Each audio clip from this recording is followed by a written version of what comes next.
Halo guys, kembali lagi di Spacescape. Kali ini saya akan meneruskan part ketiga tentang aquascape natural yang tanpa injeksi CO2. Yuk simak teman-teman video untuk kondisi seperti apa aquascape-nya, dan lalu bagaimana untuk menanggulanginya, beberapa jenis tanaman yang harus diperbaiki. Oke.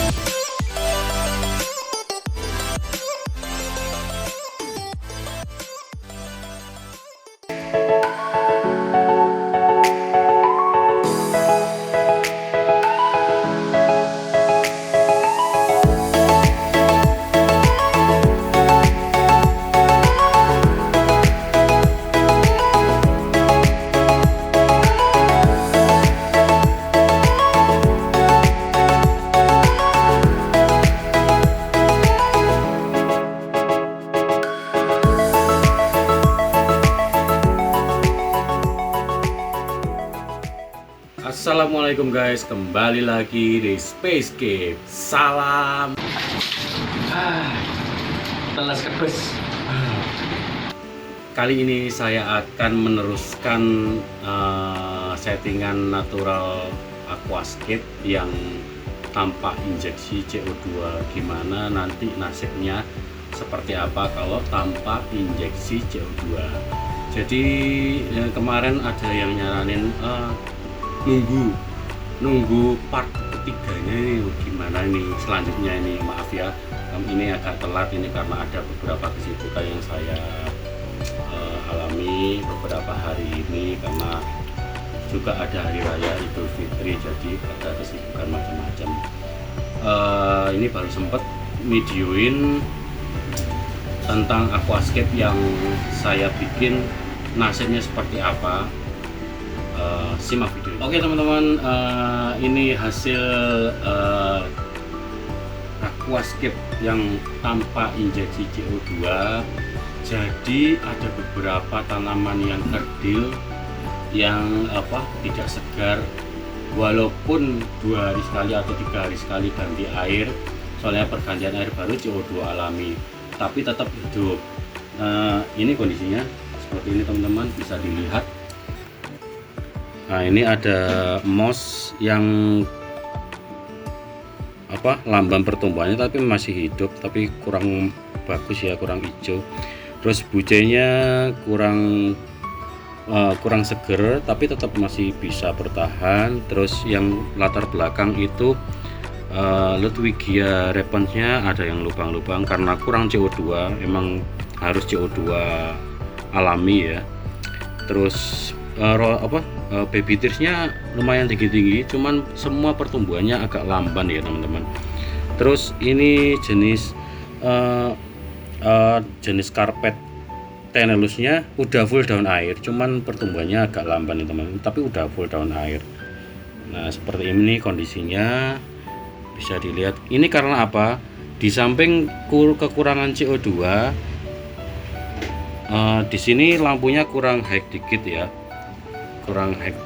terus suhunya di daerah saya itu cukup panas karena di daerah Pasuruan, daerah daerah pantai ya, jadi cukup panas. Jadi ya ini nggak ada kipasnya juga, seperti ini kondisinya. Ya itu tadi kondisinya. Kenapa seperti itu? Yang pertama kekurangan CO2, kadang saya terlambat ya untuk ganti air karena ada beberapa kesibukan, itu kadang telat 4 hari ganti air. Terus suhunya di sini di daerah saya itu cukup panas, karena daerah saya dekat pantai, dekat pelabuhan Pasuruan ya, panas sekali Jawa Timur. Terus airnya yang di sini sebenarnya bagus, cuman mungkin kurang bagus, yang lebih baiknya lagi kalau misalnya di daerah teman-teman di daerah pegunungan itu airnya sumber bagus, TDS-nya rendah, atau pakai air isi ulang itu bagus, untuk CO2 nya bagus, jadi pertumbuhan tanaman agak begitu cepat. Tapi lebih baik lagi dikasih CO2 teman-teman, itu cepat untuk pertumbuhannya. Terus kenapa kondisinya seperti ini juga karena bahannya itu menggunakan pasir malang. Kalau pasir malangnya kenapa kok bisa lambat untuk pertumbuhan akar? Karena pasir itu kan dari batuan yang menjadi pasir ya, kerikil menjadi kecil-kecil karena terbentuknya dari alam. Itu berat ya teman-teman, berat. Terus akar untuk menembus ke pupuk dasar itu benar-benar ekstra untuk menembus pupuk dasar. Jadi kurang baik untuk akar menembus ke pupuk dasar. Jadi seharusnya teman-teman kalau misalnya pakai CO2 bisa sebenarnya bagusnya pakai soil. Jadi soil kan tanah ya, tanah yang udah digranul atau dibikin pabrik. Jadi bikinan pabrik itu kan yang udah bulat-bulat tuh. Jadi itu full nutrisi, dan nutrisinya macam-macam untuk unsur-unsur yang ada di dalam kandungan soil gitu kan. Terus aman, steril juga. Jadi sebenarnya tidak pakai injeksi CO2 bisa, harusnya pakai bahan soil ya. Terus sering ganti air 2 hari sekali minimal. Terus pakai kipas misalkan kalau di daerah teman-teman itu panas sekali kayak tempat saya. Kalau daerah gunung nggak usah pakai kipas, apalagi airnya bagus sekali dan untuk pertumbuhannya bagus. Bisa, apalagi pakai pasir malang lumayan bisa. Teman saya yang ada di daerah Magelang pakai pasir malang itu bisa sekali teman-teman.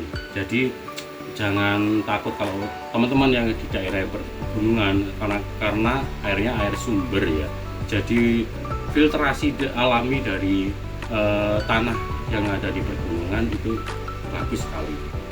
Kalau daerah-daerah tempat saya pesisir itu panas, apalagi harus pakai kipas.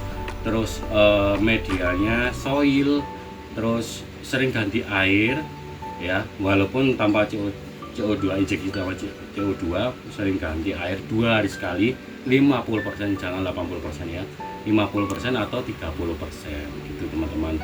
Jadi coba nanti teman-teman bisa praktekkan gitu kan.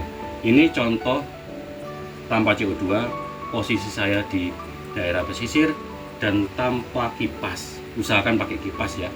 Ya seperti ini, hidup tapi tidak maksimal gitu. Oke, sip. Ya tadi penjelasan dari saya, mohon maaf ini udah berapa minggu ya, sekitar 3 mingguan belum update untuk part ketiga ya.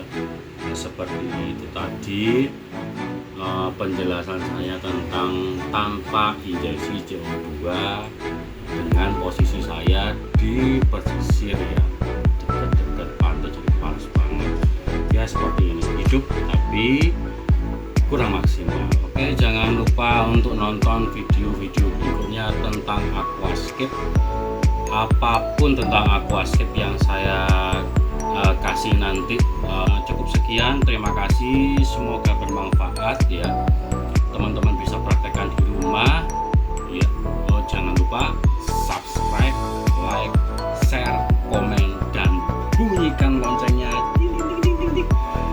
Salam teles kebas.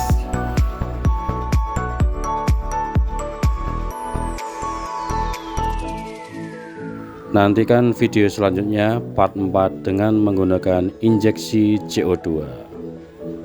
Sip.